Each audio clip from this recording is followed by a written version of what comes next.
राज्याच्या किमान तापमानात घट झाल्याने गारठा काहीसा वाढला होता, मात्र थंडी पुन्हा कमी होण्याचे संकेत देण्यात आलेत। आजपासून राज्याच्या किमान तापमानात पुन्हा वाढ होण्याची शक्यता हवामान विभागाने वर्तवली आहे।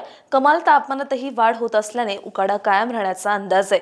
उत्तर भारतात थंडीचा कडाका काहीसा कमी झाला असून मंगळवारी म्हणजेच काल 10 फेब्रुवारी रोजी पश्चिम राजस्थानच्या पाली येथे देशाच्या सपाट भूभागावर नीचांकी 5.6 अंश सेल्सिअस तापमान नोंदवले गेले, तर सकाळी 8:30 वाजेपर्यंतच्या 24 तासांमध्ये केरळच्या कोची येथे देशातील उच्चांकी 35.7 अंश सेल्सिअस तापमानाची नोंद झाली।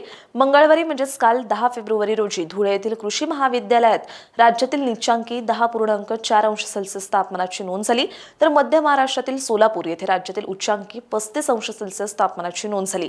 राज्याच्या किमान तापमानात घट झाल्याने पहाटे गारठा वाढला असला तरी दुपारच्या वेळी उकाडा कायम आहे। आज 11 फेब्रुवारी रोजी किमान तापमानात वाढ होण्याची शक्यता आहे।